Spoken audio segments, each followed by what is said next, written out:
네, 시간이 됐으므로 예배 드리겠습니다. 우리 1월 14일 달빛교회 주일 예배 하나님께 드리도록 하겠습니다.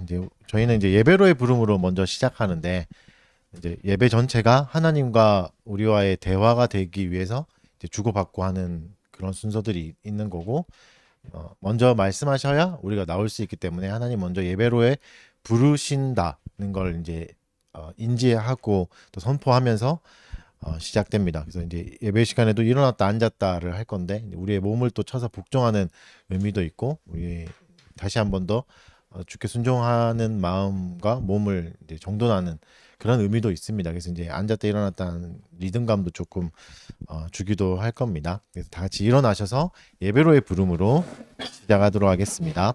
시편 29편 1절 2절 말씀을 제가 선포해 드리겠습니다. 너희 권능 있는 자들아, 영광과 능력을 여호와께 돌리고 돌릴지어다.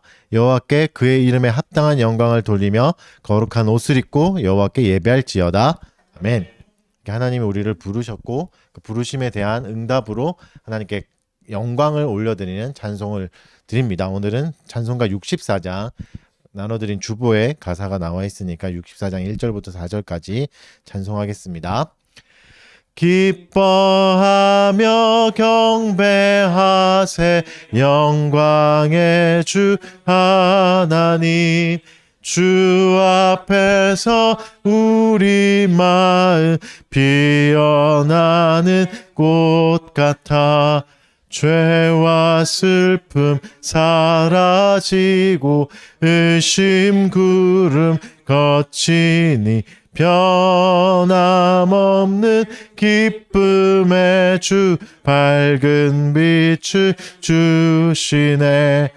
땅과 하늘 만물들이 주의 솜씨 빛내고 별과 천사 노랫소리 끊임없이 드높아 물과 숲과 산과 골짜 들판이나 바다나 모든 만물 주의 사랑 기뻐 찬양하여라.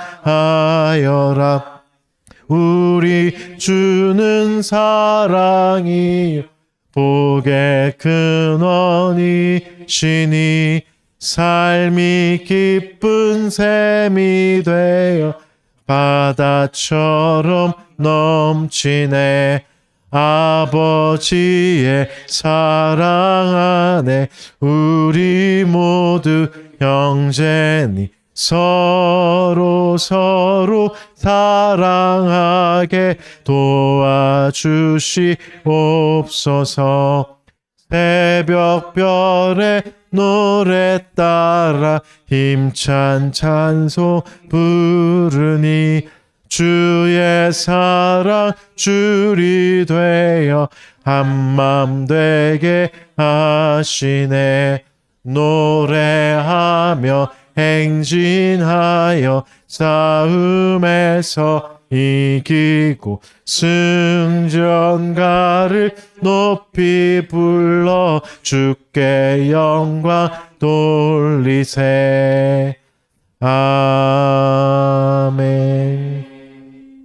하나님께 영광을 돌렸으니까 이제 우리가 믿는 하나님을 고백하는 신앙 고백 시간입니다. 그래서 오늘은 사도신경을 사용하는데 사도신경뿐만 아니라 여러 가지 니케아 신경도 있고 아타나시우스 신경 이런 것들도 사용할 수 있습니다.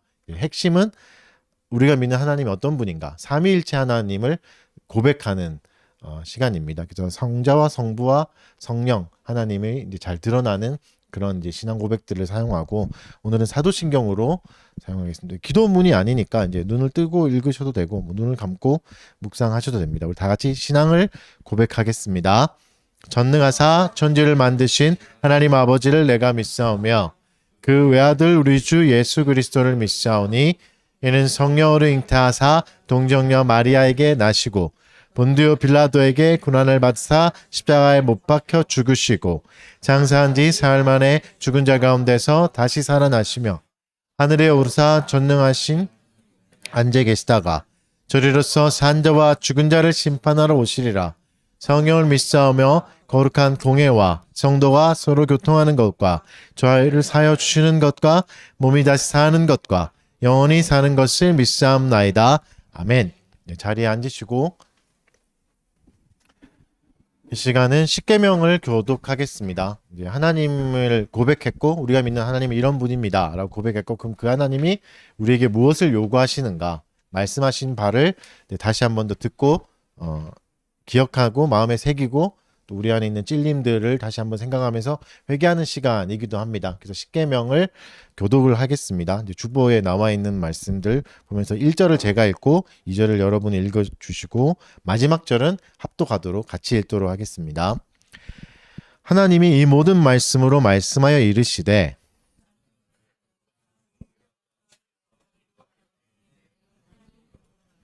너는 나 외에는 다른 신들을 내게 두지 말라.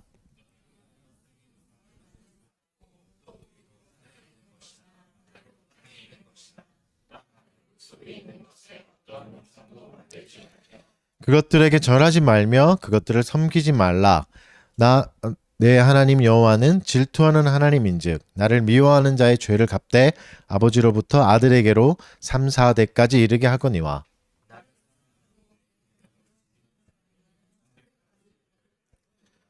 너는 내 하나님 여호와의 이름을 망령되게 부르지 말라. 여호와는 그의 이름을 망령되게 부르는 자를 죄 없다 하지 아니하리라. 엿새 동안은 힘써 내 모든 일을 행할 것이나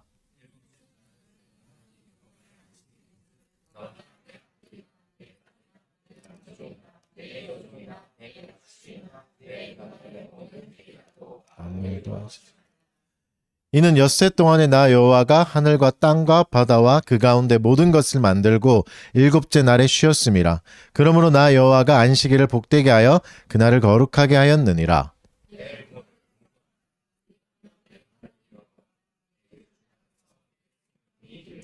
살인하지 말라. 도둑질하지 말라. 같이 읽겠습니다. 내 이웃의 집을 탐내지 말라. 내 이웃의 아내나 그의 남종이나 그의 여종이나 그의 소나 그의 낙이나 무릇 내 이웃의 소유를 탐내지 말라. 하나님의 말씀을 살펴봤고 하나님 우리에게 명령하신 바를 보고 이제 우리가 지키지 못했던 것, 인지하지 못했던 것들 회개하는 시간을 갖겠습니다. 이게 죄의 공적인 고백을 하는 시간입니다. 이게 나와서 고백하는 게 아니라 공적인 예배 시간에 우리가 죄인임을 다시 기억하고 또 하나님께 은혜를 구하고 우리의 원죄와 또 우리 자범죄들, 고범죄들 회개하는 시간입니다. 다시 한 번 더 은혜를 구하는 시간이고 이제 기도의 시간이고 꼭 이제 소리내서 기도를 하지 않으셔도 됩니다. 달빛교회 교우들은 이제 대부분은 이제 조용히 기도하시니까 그 시간에 맞춰서 한 1분 정도 드릴 테니까 자신의 본성을 돌아보고 또 내가 지은 죄들 하나님께 회개하는 시간 1분 정도 갖고 제가 사죄의 선언을 하면 마치고 다음으로 넘어가도록 하겠습니다. 다 같이 한번 공적인 고백하도록 하겠습니다.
하나님께서 우리를 흑암의 권세에서 건져내사 그의 사랑의 아들의 나라로 옮기셨으니 그 아들 안에서 우리가 속량 곧 죄사함을 얻었도다. 아멘.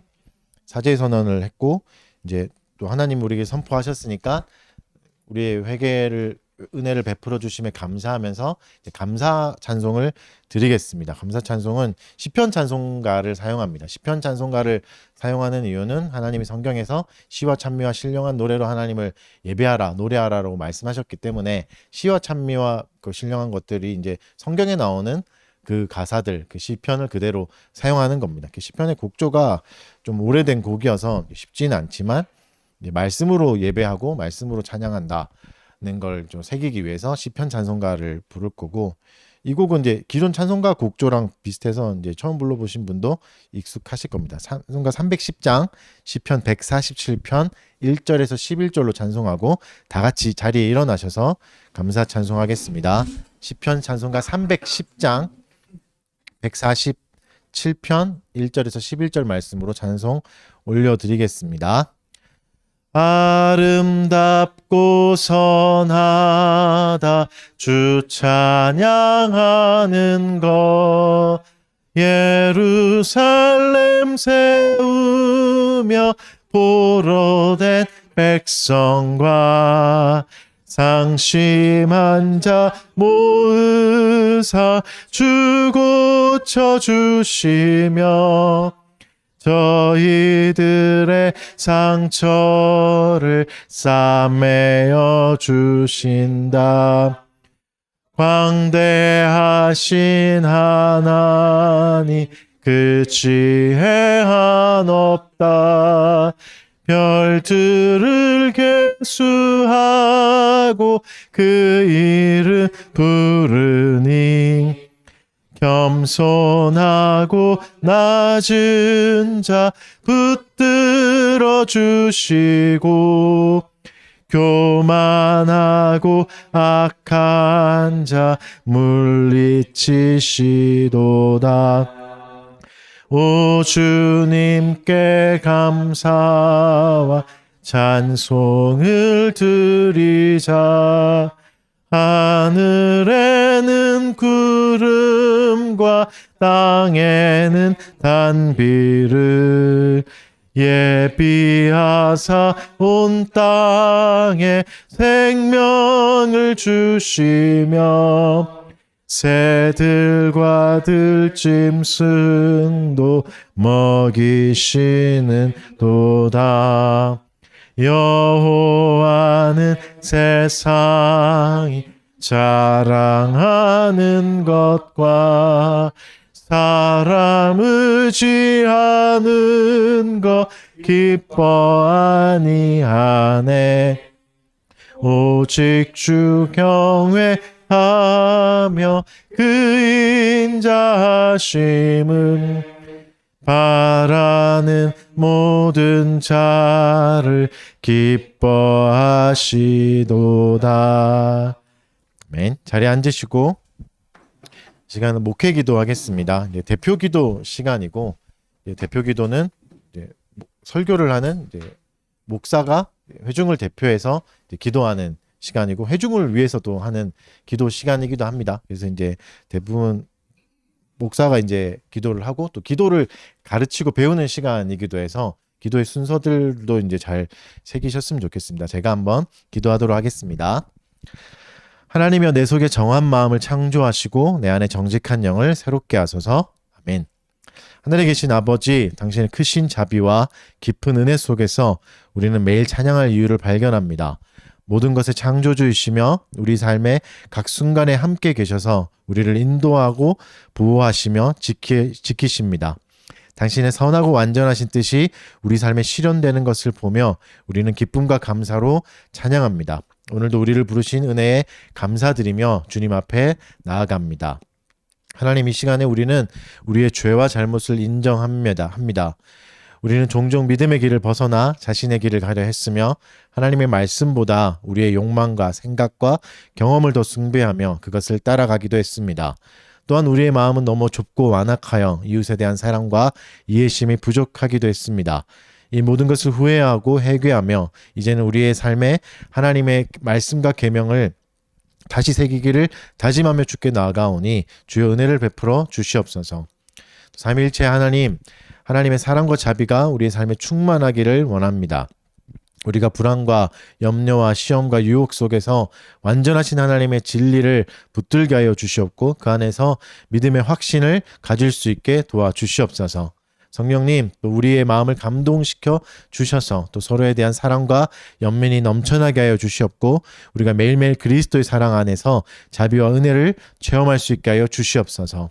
주의 몸된 교회를 위해 기도드립니다. 모든 공교회가 세상에서 하나님의 명령을 실천하고 또 그리스도의 사랑을 나타내는 거룩한 공동체로 설 수 있게 하여 주시옵소서. 모든 교회가 하나님의 말씀에 충실하고 또 서로의 다름을 존중하며 또 사랑과 용서를 실천하는 증인이 되게 하여 주시옵소서. 또 모든 공교회가 은혜의 방편인 말씀과 기도와 성례를 신실하게 실행할 수 있도록 모든 은혜를 베풀어 주시옵소서. 또 이 나라와 세계의 지도자들에게 위해 기도합니다. 정의와 평화의 길을 모든 사람들이 따르게 하여 주시옵고 공평하고 안전한 환경에서 살아갈 수 있도록 지혜를 부어 주시옵소서. 또 모두가 평화를 위해 일하게 해 주시옵고 서로의 존엄성을 존중하는 사회가 되도록 이끌어 주시옵소서. 오늘 이 자리에 모인 모든 회중을 위해 기도드립니다. 성령 하나님께서 강하게 역사하시기를 기도합니다. 우리 모두가 하나님의 영광을 더 사랑하게 하여 주시옵고 그것을 추구하는 삶이 얼마나 가치 있는 삶인지 깨달아가게 하여 주시옵소서. 또 새로운 길을 가야 하는 교우들을 붙들어 주시고 불안과 두려움을 걷어내 주시고 매 순간 주님을 의지하는 사람이 되게 하여 주시옵소서. 우리를 부르신 자리에서 맡은 바 소임을 다하게 해주시고 모든 일을 주께 하듯 이루어내는 우리가 되게 하여 주시옵소서. 우리 삶에 여전히 일어나고 있는 수많은 어려움과 고난과 역경 속에서 주를 더 의지하게 해주시고 근심과 걱정을 주께 맡기는 삶을 살아갈 수 있게 하여 주시옵소서. 경제적 어려움에 처해 있는 교우들에게 소망을 주시고 적절한 도움과 돌파구를 찾게 해주셔서 이 어려움을 잘 이겨나가게 해주십시오. 여전히 우리에게 남아있는 분노와 미움을 십자가에 못 박게 해주시고 그리스도의 사랑을 받아 누리게 하여 주시옵소서. 또 주께서 세우신 모든 가정이 그리스도와 교회의 관계를 잘 닮아가게 해 주시옵고 좋은 열매를 많이 맺을 수 있게 해 주시옵소서. 또 오늘도 달빛교회를 방문하시는 모든 분들께 동일한 은혜가 임하게 해 주시옵고 복음을 잘 누리는 시간이 되게 하여 주시옵소서. 오늘 우리가 듣게 될 하나님의 말씀 안에서 진리를 발견하게 해주시고 그 진리가 우리의 삶을 변화시키는 동력이 되게 하여 주시옵소서. 또 설교를 통해 하나님을 더 알아가게 해주시고 이웃을 사랑하는 삶을 다짐할 수 있는 계기가 되게 하여 주시옵소서. 이 모든 말씀 우리를 구원하신 예수 그리스도의 이름으로 기도합니다. 네. 말씀 보겠습니다. 오늘은 마태복음 19장 4절에서 9절 말씀입니다.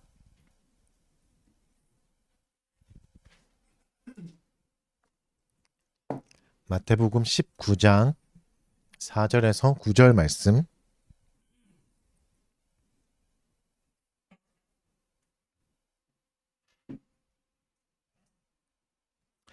제가 한번 봉독해 드리겠습니다. 이제 제가 봉독하는 이유도 이제 설교자가 하나님의 말씀만을 전하라는 의미를 또 스스로에게 주기도 하고 또 회중들에게도 알려주는 거기 때문에 이제 본문을 그대로 읽어 드리는 겁니다. 이렇게 봉독해 드리는 겁니다. 예수께서 대답하여 이르시되 사람을 지으신 이가 본래 그들을 남자와 여자로 지으시고 말씀하기를 그러므로 사람이 그 부모를 떠나서 아내에게 합하여 그둘이 한 몸이 될지니라 하신 것을 읽지 못하였느냐. 그런즉 이제 둘이 아니요 한 몸이니 그러므로 하나님이 짝지어 주신 것을 사람이 나누지 못할지니라 하시니 여짜오되 그러면 어찌하여 모세는 이혼 증서를 주어서 버리라 명하였나이까. 예수께서 이르시되 모세가 너희 마음의 완악함 때문에 아내 버림을 허락하였거니와 본래는 그렇지 아니하니라.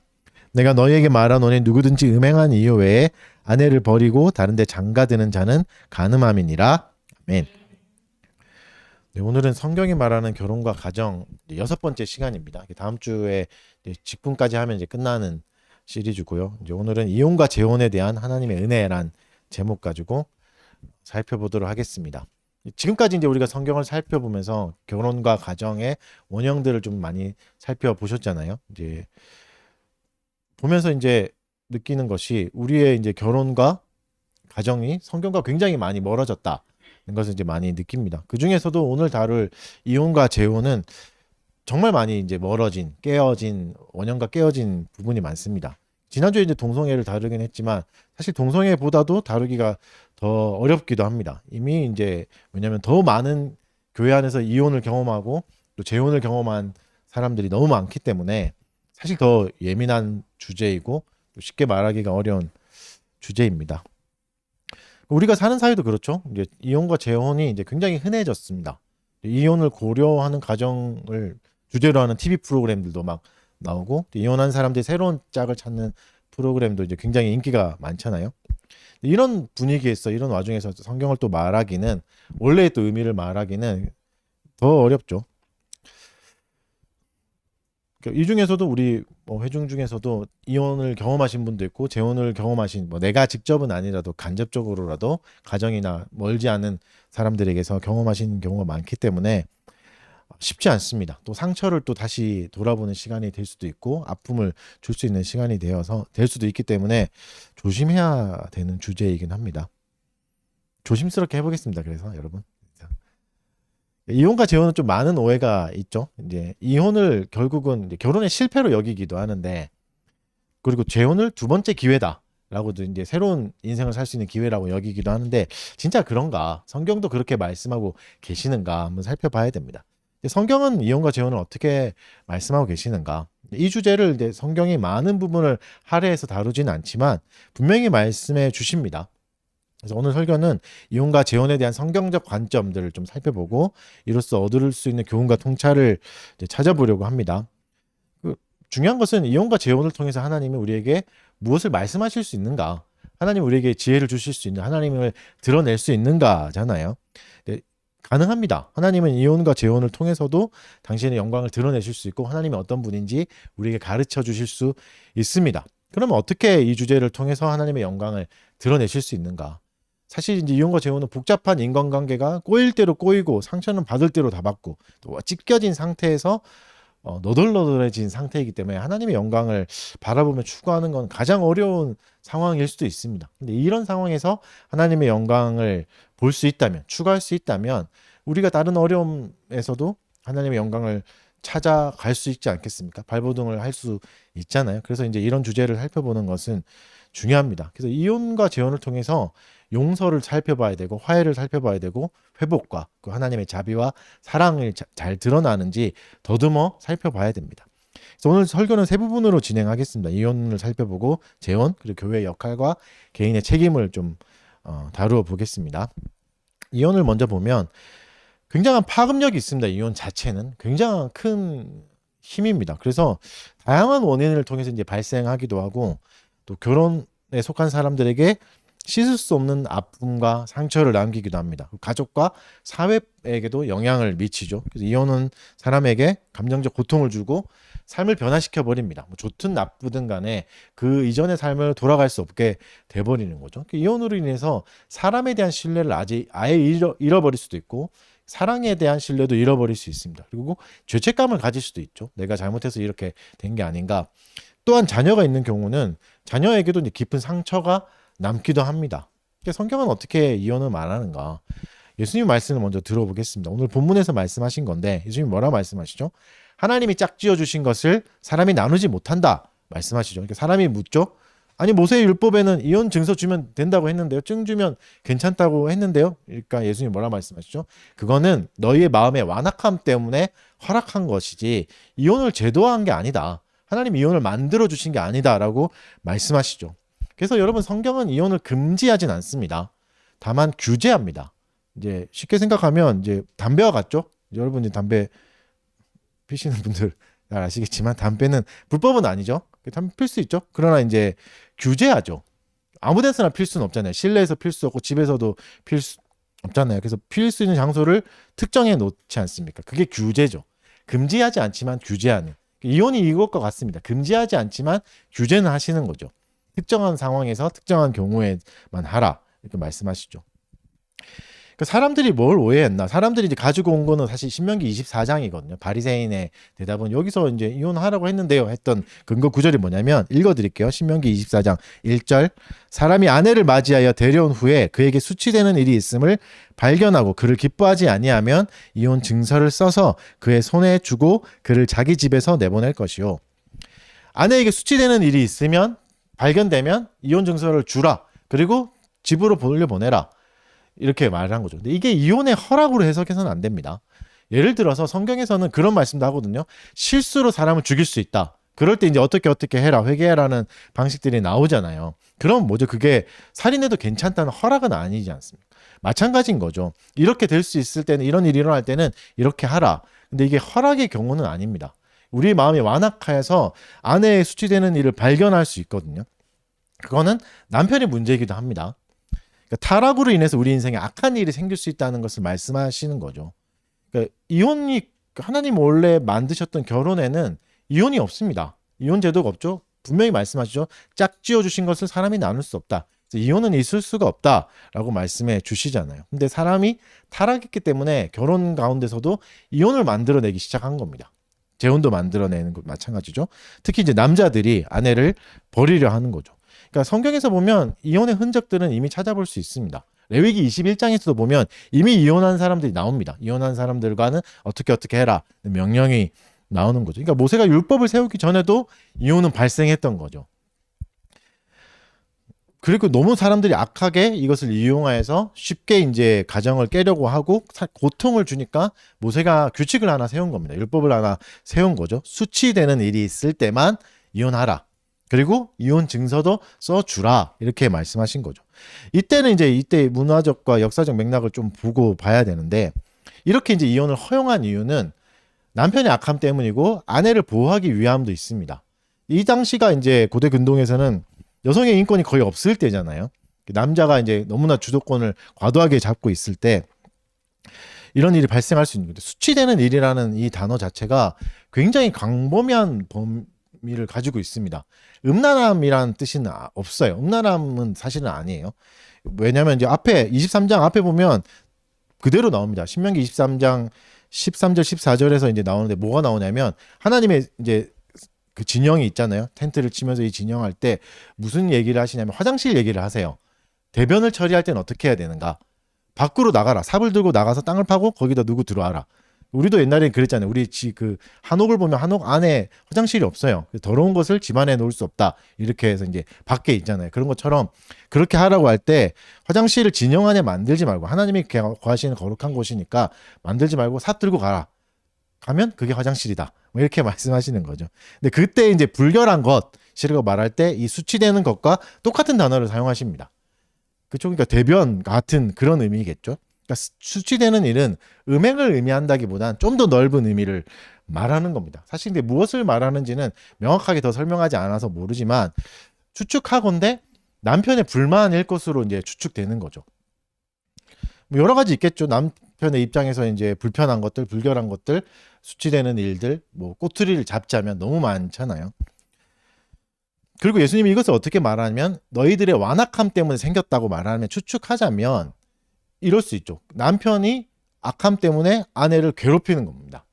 마음에 들지 않고 결혼해 보니까 막 내 말도 잘 안 듣고 막 너 마음대로 하려고 하니까 이걸 이제 계속 끄집어내는 거죠. 그리고 이제 아내를 계속 괴롭히는 거죠. 그렇게 보니까 아내가 너무 괴롭힘을 당하니까 그럴 거면 차라리 아내를 보호하기 위해서 이혼 증서를 쓰고 보내주라. 괴롭히지 마라. 이렇게 하는 거죠. 그래서 그 당시에 보면 아내를 보호하는 이제 제도적 장치가 된 겁니다. 여성의 인권이 아직 있지 않을 때, 인식하지 못했을 때 아내를 보호하기 위해서. 우리나라도 이런 상황이 많았죠. 예전에는 매 맞는 아내도 있었고 남편의 폭언과 괴롭힘, 뭐 여러 가지 이제 시댁의 괴롭힘을 당하는 여인들이 많았지만 사회적 편견도 꽤 컸고, 그리고 경제적으로도 여성이 이혼하고 경제적으로 살아남을 수가 없기 때문에 이혼을 쉽게 생각하지 못하죠.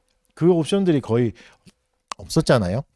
그래서 이제 이런 그 차원에서 이혼해도 된다라고 허용해 준 겁니다. 아내를 보호하기 위해서. 그 안에서 이제 생명을 잃어가고 사회적으로 죽음을 당할까봐 보호해주기 위해서 장치를 한 거죠. 그러니까 이 시작은 완악함입니다. 그러니까 좋았던 의도가 아닌 거죠. 근데 이 사람들은 이걸 뭘로 받아들인 거죠? 허용으로 받아들인 거죠. 아, 이렇게 하면 되는구나.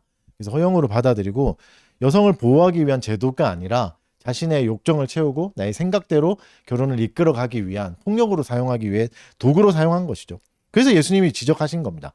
완악함 때문에 시작된 거다. 너의 마음의 나쁨 때문에, 악함 때문에, 못된 마음 때문에 이게 시작된 거다고 지적하시고 다시 재해석해 주십니다. 이 수치되는 일의 범위를 확 좁혀 주시죠. 그 딱 한 가지만 얘기하시죠. 음행 외에는 하지 마라. 결혼밖에 성관계 이거 외에는 이혼은 할 수 없다. 그걸로 다른 거 트집 잡지 마라 말씀해 주시는 거죠. 이 내용이 이제 마가복음 10장에도 그대로 나오는데 좀 더 자세히 나옵니다. 바리새인들이 이제 예수님을 시험하러 와서 묻는 거죠. 사람이 아내를 버릴 수 있나요? 이렇게 묻는 거죠. 그렇죠. 이제 예수님 대답하죠. 모세가 어떻게 명령했냐라고 대부러 봅니다. 이게 굉장히 큰 의미가 있는 말씀인데 모세가 쓴 성경이 모세 5경이잖아요. 창세기, 출애굽기, 레위, 신명기까지 5권이 있는데 모세가 어떻게 말했냐 할 때 그 5권 중에 하나를 말씀하시는 거겠죠. 바리새인은 어떻게 봤죠? 예수님이 생각하셨던 출제자의 의도와 바리새인이 냈던 답은 완전히 다릅니다.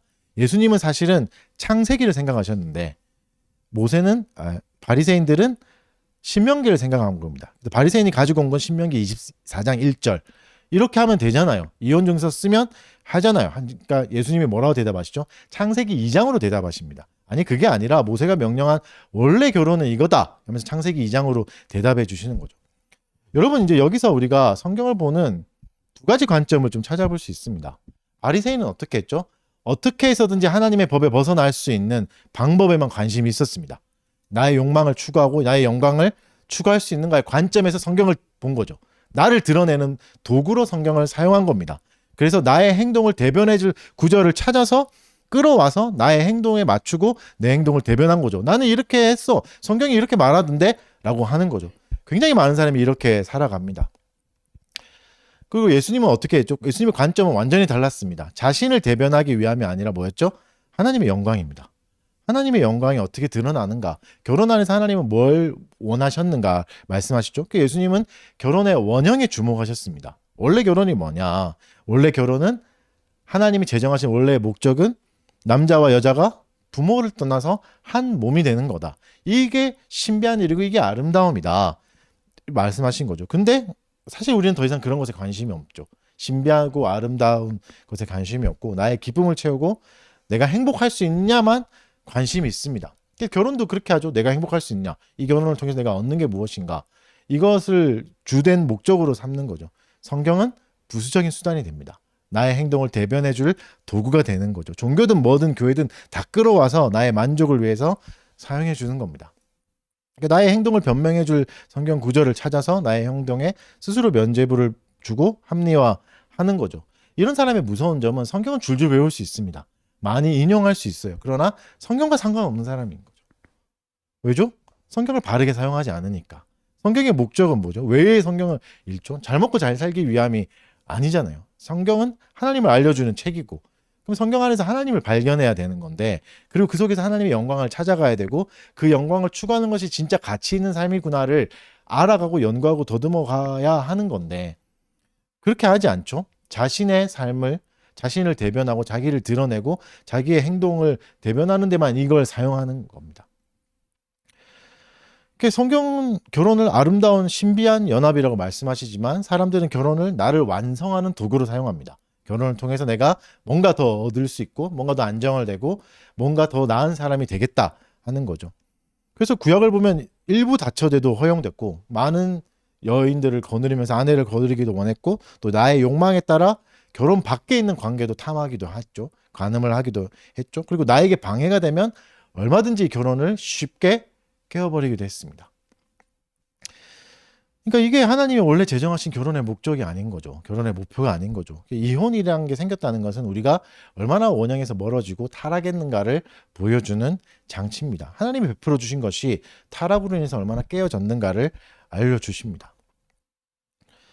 이혼은 그 자체로도 악한 겁니다. 근데 그 이혼을 발생하게 한 악도 악한 거죠. 근데 하나님이 재밌게도 이혼을 사용하십니다. 하나님도 이혼을 경험하셨어요. 다 잘 알고 계시죠? 성경에도 하나님이 이제 이혼을 했다 표현이 있습니다. 무슨 그렇게 이단같이 저를 쳐다보시는. 예레미야 3장 8절을 읽어드릴게요. 내게 배역한 이스라엘이 간음을 행하였으므로 내가 그를 내쫓고 그에게 이혼서까지 주었으되 그의 반역한 자매 유다가 두려워하지 아니하고 자기도 가서 행음함을 내가 보았노라. 하나님이 이스라엘에게 유다에게 이혼서를 보내셨다. 이혼 증서를 주셨다라고 말씀하시는 거죠. 왜죠? 유다와 이스라엘이 간음했기 때문에 이걸 보고 유다는 또 회개하지 않는다라고 하나님 무섭게 징계하시고 권징하시는 거죠. 하나님을 떠나 다른 것들을 사랑한 겁니다. 하나님과의 완전한 언약 관계를 깨버리고 다른 걸 사용하니까 하나님이 선택하신 방법이 뭐죠? 이혼입니다. 이혼을 사용하신 것이죠. 그래서 하나님은 이혼의 아픔을 알고 계십니다. 본인이 겪어보셨기 때문에 이 타락한 것이 얼마나 큰 아픔이 되는지, 그리고 가장 이혼의 큰 원인이 간음이라는 것도 하나님이 직접 보여주십니다. 그러니까 이혼 자체도 악하지만 이혼을 초래하게 되는 행위도 악한 겁니다. 이것도 이제 봐야 하는 거죠. 결혼 관계 안에서 신실함을 추구하지 않는 것은 죄가 될 수 있습니다. 인내하지 않는 것도 죄가 될 수 있습니다. 하나님으로 만족하지 못하고 다른 우상들을 찾아다니는 것이 죄가 되는 것처럼, 그렇듯 이스라엘이 죄가 되었던 것처럼 나에게 맞는 또 다른 이성을 찾아내고 또 다른 사람이 있을 거야라고 여지를 주는 것은 죄가 될 수 있습니다. 그 자체로 하나님이 만드신 결혼을 비웃는 행위가 될 수 있기 때문입니다. 하나님의 언약을 비웃는 행위가 되기 때문이죠. 물론 여러분, 이상적인 결혼이라는 것이 이 타락한 세상에서 이상적인 결혼을 담거나 이루는 것은 굉장히 어렵습니다. 그래서 대부분 할 수 없습니다. 대부분 이루지 못하는 거죠. 그래서 우리에게는 그리스도가 필요한 겁니다. 그래서 은혜가 필요한 거죠. 우리의 결혼이 이상적일 수는 없죠. 완전한 남녀의 연합이 되고 부모를 떠나고 한 몸이 된다는 것은 하나님 말씀하신 거지만 우리의 능력으로는 불가능합니다. 그래서 그리스도가 오셨고 그리스도가 필요한 거죠. 그래서 여러분, 우리가 진짜 만약에 결혼의 어려움을 겪을 때마다 그리스도를 의지하고 그리스도께 은혜를 구하여서 이 결혼을 지켜낸다면, 만약에 지켜낸다면 어떻겠습니까? 먼저는 우리의 자녀들이, 다음 세대들이 복을 누릴 겁니다. 인내라는 열매가 자녀에게 이어져서 좋은 열매를 맺히게 할 겁니다. 그리고 인내했다는 건 뭐죠? 남편과 아내가 자신의 행동을 돌아보면서 결혼을 유지하기 위해서 서로의 행동을 고쳐갔다는 겁니다. 이것을 자녀가 고스란히 보게 되는 거죠. 보게 되면서 자녀가 그 은혜를 누리게 됩니다. 그 복을 누리게 되는 거죠. 자녀는 부모가 헌신하고 희생하는 걸 보게 될 겁니다. 그렇죠? 그래서 헌신과 희생을 부모에게서 배울 수 있는 거죠. 그리고 또 뭘 배우죠? 세상 어디에서도 배울 수 없는 인내라는 것의 가치를 배우게 됩니다. 여러분, 인내를 세상에서는 배울 수 없습니다. 느리게 가는 것을 세상은 실패했다고 말하고 능력 없다고 말하지, 인내를 귀하다 생각하지 않죠. 이 인내를 보여줄 수 있는 곳이 없죠. 인내를 배울 수 있는 곳이 없습니다. 유일하게 가정에서 배울 수 있는 것이죠. 부부가 인내할 때 위대한 유산을 자녀에게 나눠줄 수 있는 겁니다. 바울은 이혼에 대해서 한 가지 경우를 더 이야기하고 있습니다. 고린도전서 7장 15절 읽어드릴게요. 혹 믿지 아니하는 자가 갈리거든 갈리게 하라. 형제나 자매나 이런 일에 구애될 것이 없느니라. 그러나 하나님은 화평 중에서도 너희를 부르셨느니라. 이게 이제 신혼을 지나서 이제 부부싸움을 할 때 부부들이 이제 가장 은혜 받는 구절이기도 합니다. 갈리게 하라. 아멘. 이러면서 이제 갈리자 뭐 이렇게 많이 쓰시는 건데, 사실 이 상황을 좀 보면 이제 그런 용도로 말씀하신 건 아니죠. 이제 이때 상황은 좀 달라졌어요. 그렇죠? 예수님이 말씀하시던 시대가 달라졌고 뭐가 됐죠? 선교가 일어났습니다. 복음이 전파됐죠. 이교도들에게 복음이 전파되었고 그 중에 이제 믿는 사람이 생기다 보니까 불신자와 결혼을 한 상태가 되는 거죠. 그러니까 지금 여러분이 꿈꾸시는 불신자의 결혼하는 거 말고 불신 상태에서 복음을 듣고 둘 중에 한 명이 신자가 되는 거죠. 그러면 이제 자동스럽게 불신자와 결혼한 게 되는 거잖아요. 그러니까 의도치 않은 불신자와 결혼인 거죠. 이렇게 이제 가장 좀 많았던 경우가 아내가 복음을 받아들이고 신자가 된 경우가 있는 거죠. 고린도 교회도 그렇고 로마에 있는 교회들도. 이럴 경우 이제 불신자 남편이 아내에게 이혼을 요구하는 경우가 있었습니다. 왜죠? 이제 여러 가지 이제 부족함이 있었겠죠. 그러니까 바울이 이제 그 경우에 대답을 해줘야 될 만큼 많았던 거죠. 아마 이제 추측해 보자면 신자가 된 뒤에 아내의 행동이 달라졌기 때문이겠죠. 신자가 된 아내는 더 이상 이전의 행실을 이어가지 않았습니다. 특히 고린도 교회는 성적 부도덕이 정말 많았던 교회라고 말씀드렸잖아요. 결혼 밖의 성관계도 너무나 많았습니다. 이게 흠이 아닐 정도로.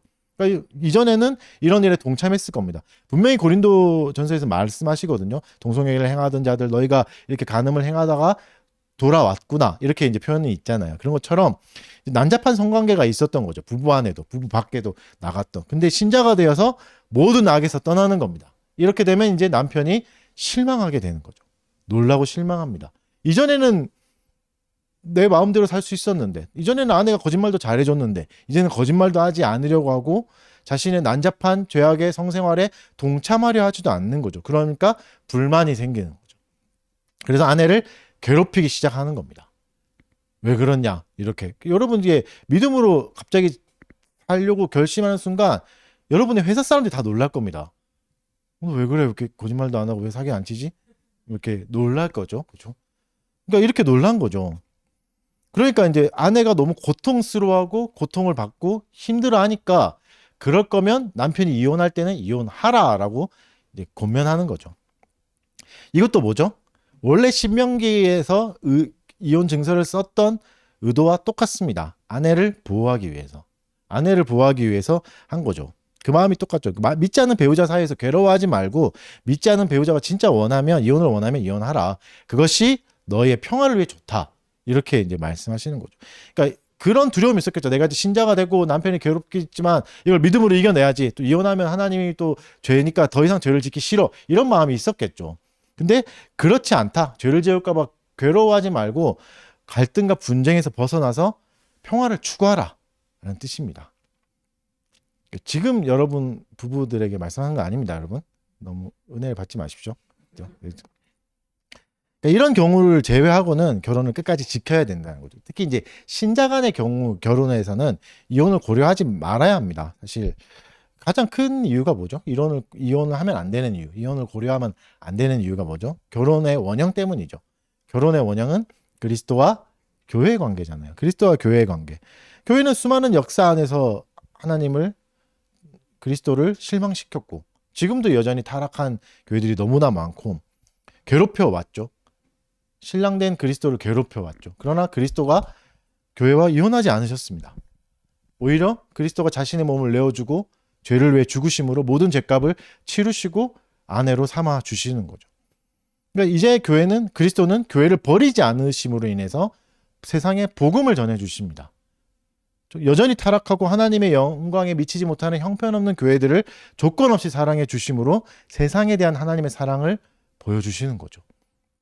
그래서 여러분, 신자들의 결혼은 유지되는 것만으로도 세상에 하나님의 영광을 보여줄 수 있습니다. 인내함으로 인해서 세상에 하나님의 영광을 보여줄 수 있습니다. 진짜 그리스도와 교회가 한 몸이고 그것이 얼마나 놀라운 일인가는 한 남녀가 결혼을 유지해 가는 것을 통해서 세상을 향해 나타나는 것이죠. 그것을 보여줄 수 있는 유일한 단체가 되는 겁니다. 그러니까 개인의 목표가 아니라, 개인의 안위를 위해서 아니라, 상처받기 싫어서가 아니라, 뭐 대단한 가정을 세우기 위해서가 아니라 하나님의 영광을 위해서 결혼을 유지해야 하는 거죠. 그죠? 그래야 타락한 세상에서 소망의 복음을 전할 수 있는 가정이 될 수 있는 겁니다. 그럼에도 불구하고 이혼은 일어날 수 있습니다. 어떤 경우든 신자든지 아니든지. 그러니까 일단 어떻게 해야 될까요? 이혼의 원인을 좀 잘 들여다봐야 됩니다. 그것 자체로 고통스러운 일입니다. 이혼을 다시 돌아본다는 것 자체가. 그 과정 가운데 우리의 죄악을 발견해야 됩니다. 이것도 괴롭습니다. 쉽지 않은 일이. 그죠?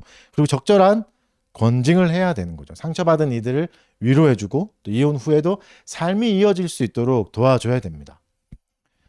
아까 하나님이 이혼하셨다고 했잖아요. 하나님이 이스라엘과 이혼하고 나서 이혼 증서를 주고 보내신 다음에 어떻게 하시죠? 다시 받아주셨습니다.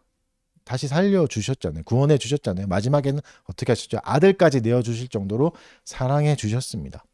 그러니까 이혼 증서까지 써주셔야 했던 죄악을 깨닫고 뉘우치고 돌아오기를 원하신 거죠. 이혼 증서를 주신 거는. 그래서 우리는 어떻게 해야 됩니까? 다시 그리스도를 붙들어야 됩니다. 괴로울 때마다. 또 이 일을 할 수 있게 교회는 이혼한 자들을 잘 돌봐줘야 되는 거죠.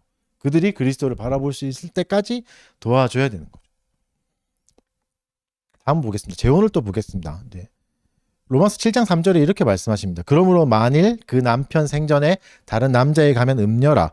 그러나 만일 남편이 죽으면 그 법에서 자유롭게 되나니 다른 남자에게 갈지라도 음녀가 되지 아니하느니라. 그러니까 재혼의 경우를 하나로 말씀하십니다. 배우자가 죽었을 경우. 그럴 경우는 결혼의 관계가 끝났기 때문에 재혼이 가능하다라고 말씀하시는 거죠. 결혼의 관계가 끝났기 때문에 자유하다. 새로운 관계를 시작할 수 있는 자유가 있다라고 말씀하고 계시는 겁니다. 디모데전서 5장 14절에는 또 재혼을 장려하기도 했습니다. 어떤 경우죠? 이 경우도 똑같습니다. 젊은 과부들에게는 재혼을 장려했습니다. 왜죠? 너무 어린데 욕정을 이기지 못할까봐, 그리고 또 생활을 살아가야 되는데 여자 혼자, 특히 또 아이가 있으면 생활을 할 수 없기 때문에 재혼해라 라고 이제 권면하는 거죠. 그래야 삶을 이어갈 수 있으니까. 그러니까 관점이 어딘지 아시겠죠? 삶을 살아가는 게 관점입니다. 어떻게 해주는가의 관점이죠. 그래서 그렇게 해야 또 이제 교회가 그들을 돌봐야 되는 부담도 줄일 수 있으니까 결혼하라라고 이제 디모데전서 5장 14절에서는 권면합니다. 그러니까 여성의 사회적 안정을 위해서 실질적인 조치를 주는 거죠. 이때 가능한 겁니다. 그래서 약자를 돌보는 부분들. 오늘 본문에서도 마태복음 19장 9절에서도 음행 외에는 버리지 말라. 그리고 다른 데 가면 간음이다 라고 말씀하셨죠. 그러니까 또 다른 경우가 이제 죽지 않았을 때 가능한 경우는 배우자가 음행했을 때 결혼이 깨어진 경우, 이때는 재혼할 수 있다라고 말씀하신 거죠. 사실 재혼은 또 이혼보다 더 신중하게 접근해야 됩니다. 쉽지 않습니다. 이것도 굉장한 아픔이 생길 수 있고 어려움이기 때문에. 고린도전서 말씀을 읽어드리겠습니다. 7장 27절 28절 말씀. 내가 아내에게 매였느냐 노이기를 구하지 말며 아내에게서 노였느냐 아내를 구하지 말라. 그러나 장가가도 죄짓는 것이 아니요 처녀가 시집가도 죄짓는 것은 아니로되 이런 이들은 육신의 고난이 있으리니 나는 너희를 아끼노라. 여기서 이제 노이다라는 표현을 사용하는 거죠. 노이다라는 표현은 이제 먼저 있던 관계가 깨어지다는 의미입니다. 있던 관계가 깨어지다. 이 경우는 뭐죠? 재혼을 얘기하는 겁니다. 결혼에 관해서 그냥 초혼을 얘기하는 게 아니에요. 고린도전서 7장 27절 28절은 이혼을 통해서 놓이는 경우 결혼해도 죄는 아니다 라고 말씀하고 계시는 겁니다. 그러니까 배우자가 간음을 해서 이혼을 하고 결혼에 깨어졌을 경우 결혼해도 된다, 그거 죄가 아니야 라고 말씀하고 계시는 거죠. 그때의 재혼은 죄가 아닙니다. 또 신명기 말씀을 다시 한 번 더 읽어드릴게요. 24장 1절부터 4절. 사람이 아내를 맞이하여 데려온 후에 그에게 수치되는 일이 있음을 발견하고 그를 기뻐하지 아니하면 이혼 증서를 써서 그의 손에 주고 그를 자기 집에서 내보낼 것이요 그 여자는 그의 집에서 나가서 다른 사람의 아내가 되려니와 그의 둘째 남편도 그를 미워하여 이혼 증서를 써서 그의 손에 주고 그를 자기 집에서 내보냈거나 또는 그를 아내로 맞이한 둘째 남편이 죽었다 하자 그 여자는 이미 몸을 더럽혔은즉 그를 내보낸 전 남편이 그를 다시 아내로 맞이하지 말지니 이 일은 여호와 앞에 가증한 것이라. 너는 내 하나님 여호와께서 내게 기업으로 주시는 땅을 범죄하게 하지 말지니라. 이게 무슨 얘기냐면 부부가 있는데 이혼을 합니다. 수치되는 일로 남편이 아내를 버리는 거죠. 그 이혼 증서를 가지고 가서 고향으로 돌아가서 이 여자가 다시 재혼을 하는 거죠. 증서를 받았으니까 재혼이 가능한 거죠. 그때 이제 두 번째 남편이, 재혼했던 남편이 죽습니다. 그러면 첫 번째 남편이 원래 남편이었더니 이 여자를 다시 데려올 수 있는가라고 할 때 불가능하다라고 말씀하시죠. 왜죠? 몸이 더러워졌기 때문이다 라고 말씀하십니다. 몸이 더러워졌다는 게 뭡니까? 성관계가 아닙니다. 성관계를 했기 때문에, 다른 사람과 성관계를 했기 때문에 더러워졌다 이런 개념이 아니라 이혼 자체로 몸이 더러워진 겁니다. 하나님의 언약을 깨어버렸기 때문에 그때의 상태로 이미 타락이다. 그러니까 하나님과의 깨어진 게 타락인 거잖아요. 타락이다. 그래서 더러워졌다. 그리고 이제 죄는 또 더해지죠. 새로운 남편을 만났고 새로운 남자와 성관계를 맺었으니까 본격적으로 간음이 시작된 겁니다. 그래서 성경은 이런 재혼을 막고 있습니다. 그러니까 재혼을 막는 목적을 기억하셔야 되는데 쉽게 재혼해버리면 어떻게 되죠? 첫 번째 남편에게로 못 돌아가는 거죠. 그러니까 재혼한 뒤에는 다시 못 돌아간다. 그 남자가 죽었다 해도, 두 번째 남편이 죽었다 해도. 그래서 재혼을 신중하게 생각하라고 말씀하시는 겁니다. 이혼한 상태라면 재혼하지 않고 머물러 있기를 원하시는 거죠. 왜죠? 다시 회복될 수 있기 때문입니다. 하나님이 이스라엘에게 이혼 증서를 써주셨지만 다시 회복됐던 것처럼 이혼했지만 회복 가능성이 있어요. 그러니까 화해의 가능성이 있는 거죠. 화해의 가능성이 있습니다. 여러분, 우리의 관계는 복잡합니다. 뭐 결혼하신 분은 알겠지만 남편이 너무 좋다가도 죽일 듯이 미워질 날도 있어요. 여러분 잘못이 아닙니다. 타락했기 때문입니다. 그러다가 또 다시 그리워하죠. 그러니까 용서의 가능성은 언제든지 있습니다. 이혼을 했다고 할지라도. 그리고 하나님은 이미 끝난 관계도 다시 살려내실 수 있습니다. 다시 힘을 주실 수 있습니다. 완전히 실패한 결혼이라도 이혼을 했다고 해서 실패로 끝나지 않게 만들어 주실 수 있는 거죠. 그리고 우리가 하나님의 은혜가 우리 안에 거하기 때문에 우리의 죄악을 깨닫고 뉘우칠 수도 있습니다. 다시 돌아가기를 원할 수 있는 거죠. 그러면 다시 아내와 남편이 화합해야 되는데 서로가 다른 상대와 결혼해버린 상태라면 이것을 할 수 없는 거죠. 용서도 할 수 없고 화해도 할 수 없고 평도 할 수 없는 거죠. 가장 기독교의 가치 중에 귀한 가치 중에 하나를 실천할 수 없는 상태가 되는 겁니다. 용서와 화해라는 귀한 가치를 사용해 볼 기회를 잃어버리는 겁니다. 그래서 신자 간에 이혼을 한 경우는 재혼을 말립니다. 그 상태로 머물러 있어라. 하나님 어떻게 일하실지 모른다. 그리고 재혼할 수 있다. 다시 그 원래대로 돌아갈 수 있다고 하는 거죠.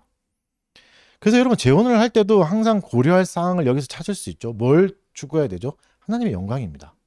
하나님의 영광이 깨어진 가정에서도 나타날 수 있기 때문에 기다려야 된다. 인내해야 된다고 말씀하시는 거죠. 우리 삶에는 늘 하나님의 영광이 반영되어야 됩니다.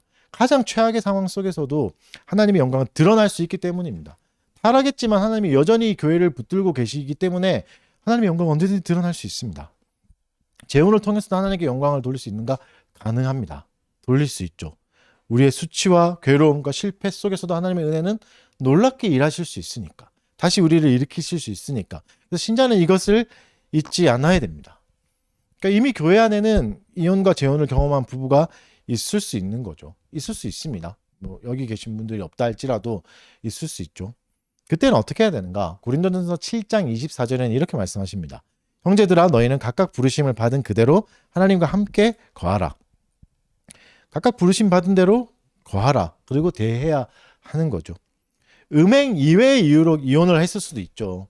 나의 욕심 때문에 이혼을 하고 또 재혼을 했을 수도 있습니다.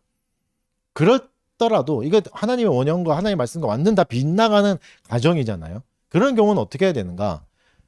회개해야 되는 거죠. 뉘우치고 하나님께로 돌아와야 됩니다. 그랬다면 교회는 받아들여야 됩니다.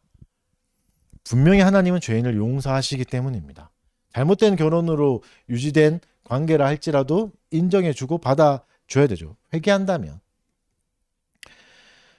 그러니까 죄로 인해서 이제 맺어진 재혼을 한 부부를 다시 또 깨트려서는 안 되죠. 그러면 또 다시 하나님의 언약을 또 깨는 일이 되니까 받아주셔야 됩니다. 그래서 이제 와서 또 결혼을 깨서는 안 됩니다. 잘못 시작된 결혼이라 할지라도 결혼을 유지해야 됩니다. 왜죠? 복음은 다시 우리에게 기회를 주시니까. 우리에게 회개의 기회를 주시고 용서를 베풀고 다시 순종할 수 있는 기회를 허락하시기 때문입니다. 다 망가진 가정이라고 했. 성경에서 그런 얘기가 너무 많이 나옵니다. 창녀였던 라합이 살몬과 결혼해서 메시아의 계보에 오르잖아요. 더러웠던 여자였는데 다윗과 간음했던 바셋바도 어떻게 되죠? 다윗과 결혼하고 용서받고 메시아의 계보에 같이 올라갑니다. 죄사함으로 인해서 거룩한 사람이 된 거죠. 인정해 주신 거죠. 결혼은 이것을 드러내기 위해 있는 겁니다. 결혼을 통해서 그리스도가 끊임없이 교회를 죄악된 교회를 용서하시는 것을 회복하시는 것을 우리 마음에 새길 수 있습니다. 이것을 나타낼 수 있는 거죠. 결혼이 허물어지는 순간 결혼을 지키는 것은 뭡니까? 결국 그리스도입니다. 복음입니다. 복음이 우리의 결혼을 지켜주시는 거죠. 재혼을 통해서도 하나님의 영광이 드러날 수 있도록 우리는 함께 노력해야 됩니다. 교회는 어떻게 해야 되는가? 짧게 보겠습니다. 이건. 많은 도전을 받고 있죠. 결혼에 대한 도전은 너무나 강합니다. 거세죠. 이제 결혼을 통해서 하나님의 가치를 보여주기 위해서 노력해야 되죠. 그래서 결혼은 교회의 일이 되어야 됩니다. 교회가 결혼을 신경 써야 되고 결혼 중에 있는 부부를 교회는 돌봐줘야 됩니다. 그들의 갈등을 잘 이해하고 도와줘야 되고 신자들끼리 법정에 가기 전에 먼저 돌봐줘야 됩니다. 먼저 봐야 되죠. 갈등이 생겨서 더 이상 관리가 안 되는 시점이 오기 전에 교회의 도움을 요청해야 되고 올바른 결혼을 지킬 수 있도록 교회와 가정이 함께 노력해야 됩니다. 또 이혼한 사람들도 있는데 이혼한 사람들에게는 어떻게 돼야 되죠? 동정심을 가지고 이해심도 가져야 됩니다. 처해 있는 상황을 이해하고 받아줘야 되고 다시 회개할 수 있도록 도와줘야 되는 거죠. 복음을 전해줘야 되는 거죠. 하나님의 말씀을 가르쳐줘야 되는 거죠. 또 부수적으로 상담을 받을 수 있게도 도와줘야 하고 또 이후의 생활을 할 수 있도록 이게 성경의 정신이었으니까 사회적으로 안정을 찾을 수 있도록 교회는 도와줘야 됩니다. 기억하십시오. 회개한 죄인을 하나님은 거부하지 않으십니다. 회개한 죄인을 하나님이 거부하지 않으십니다. 성경에서 여러분 가장 더러운 결혼, 가장 문제가 많은 결혼은 다윗과 바셋바의 결혼이겠죠. 결혼의 시작이 굵직굵직한 사건으로 연결돼 있잖아요. 간음도 있고 살인도 있습니다. 간음과 살인으로 시작한 가정이에요. 그런 결혼이잖아요. 근데 하나님이 그들의 회개를 받아주셨습니다. 그들의 결혼도 축복해 주시고 새로운 자녀도 허락해 주셨죠. 물론 죽기도 했지만. 이것을 잊지 말아야 됩니다. 하나님의 원칙을, 하나님의 말씀을 지키되 노력하되 그것에 닿지 못하는 사람들을 불쌍히 여기는 마음도 있어야 됩니다. 모두가 다 한 번의 성화를 이룰 수 없습니다. 모두의 성화의 단계는 다르고 평생의 그 성화의 모습이 안 보일 수도 있습니다. 그걸 인내해 줘야 되는 거죠. 기다려 줘야 되는 거죠. 복음을 잘 가르쳐 주고 기다려 줄 수 있는 교회가 되어야 됩니다. 여러분, 하나님은 우리의 실패와 약점을 가장 잘 알고 계십니다. 여전히 그리스도는 교회를 붙들고 계시고 이혼과 재혼을 경험한 사람도 하나님의 사랑 안에서 얼마든지 새로운 삶을 시작할 수 있습니다. 그래서 교회는 이런 아픔을 통해서도 선을 보여줄 수 있는 하나님의 섭리를 드러내는 공동체가 돼야 하는 거죠. 상처 속에서도 꽃은 필 수 있다는 걸 보여주는 곳이 돼야 됩니다. 결론을 맺겠습니다. 타락이 일어났죠. 타락이 일어나서 우리는 죄와 비참함 속에 살아갑니다. 그래서 결혼에는 이혼과 재혼이 생겨났습니다. 하지만 이런 죄와 비참함 속에서도 하나님의 은혜가 우리에게 어떻게 나타나시는가를 볼 수 있습니다. 우리의 삶은 늘 불완전하지만, 그리고 실패는 언제든지 우리를 찾아올 수 있지만 언제든지 그리스도 안에서 새롭게 시작할 수 있습니다. 하나님은 항상 새로운 기회를 주십니다. 우리의 삶이 어떤 방향으로 흘러가든지 하나님은 다시 우리를 세우실 겁니다. 하나님과 새로운 관계를 만들 수 있게 허락해 주실 것입니다. 이혼도 하나님은 뛰어넘을 수 있습니다. 재혼의 상처도 뛰어넘을 수 있습니다. 그걸 통해서도 하나님의 영광은 드러나고 하나님의 사랑은 발견할 수 있습니다. 교회는 이혼과 재혼을 겪은 사람들을 더 잘 포용해야 됩니다. 그들이 다시 순종할 수 있는 기회를 줘야 되는 거죠. 기다려주고 인내해주고 잘 먹이고 잘 입혀서 살아갈 수 있게 해줘야 됩니다. 그리스도와 교회의 관계를 가르쳐줘야 되는 거죠. 이게 원형이다 하는 걸. 각 가정에서 실천할 수 있게 해줘야 됩니다. 여러분, 우리는 이해되지 않는 상황들을 많이 만날 수 있습니다. 그러나 선택지는 복잡하지 않습니다. 한 가지죠. 하나님의 영광이죠. 어떤 상황이든 이해되지 않는다고 할지라도 우리의 주된 목적은 이거니까. 하나님의 영광을 드러내는 게 가장 가치 있는 삶이니까. 이게 우리의 인생의 목적이니까. 우리의 타락이 그것과 가장 멀어지게 했지만 그리스도는 복음을 통해서 우리를 다시 그 복으로 인도해 주십니다. 우리의 삶이 이것을 반영하는 삶이 되어야 됩니다. 고통 속에서도, 이혼이라는 고통 속에서도 하나님의 회복의 손길을 믿어야 되고, 또 재혼이라는 새로운 시작 속에서도 하나님의 은혜를 경험해야 되는 거죠. 이게 우리가 이 땅을 살아가기 위해서 부르신 가장 거룩한 부르심입니다.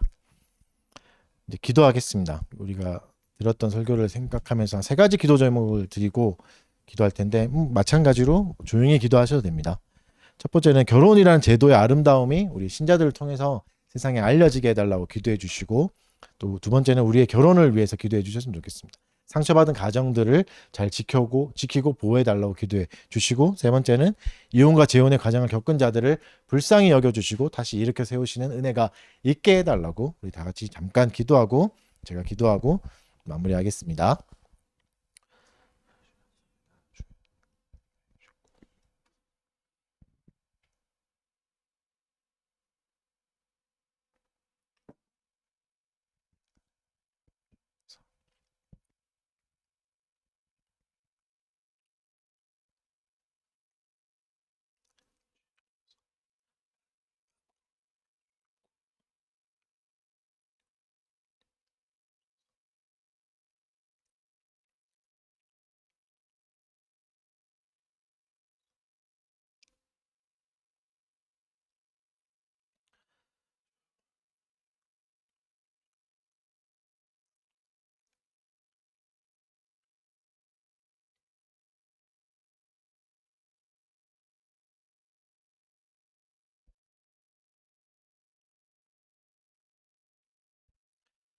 사랑하는 주님, 감사합니다. 우리에게 결혼의 원형을 다시 가르쳐 주셔서 감사합니다. 교회와 그리스도의 관계에 바라보게 하여 주시옵고, 이혼의 위험과 또 재혼의 아픔에 있는 가정들을 지키시고 보호하여 주시옵소서. 언제든지 다시 시작할 수 있게 기회를 주시는 그리스도께 다시 나아가게 해 주시옵고, 또 우리가 이해되지 못하는 상황 속에서도 항상 하나님의 영광을 먼저 선택할 수 있는 참된 신자로 우리를 자라나게 하여 주시옵소서. 감사드리며 예수님 이름으로 기도합니다. 이제 이렇게 설교를 했고 하나님의 말씀 들었으니까 그에 대한 반응으로 감사 찬송을 하겠습니다. 시편 찬송가 227장 시편 116편 12절에서 19절 말씀으로 찬양을 올려드리고 또 준비하신 헌금을 하고 또 하겠습니다. 다시 일어나셔서 찬송하도록 하겠습니다. 227장 시편 116편 12절에서 19절 말씀으로 찬송 올려드리겠습니다. 227장입니다. 주가 주신 모든 은혜 어찌 보다 할꼬 나 구원의 잔을 들고 주를 부르도다. 주의 모든 백성 앞에 나의 모든 서원 복되신 주 여호와께 다 갚겠습니다. 주는 주의 사랑하는 성도의 주는 것 귀중히 보사 그 영혼 맞아 주시도다.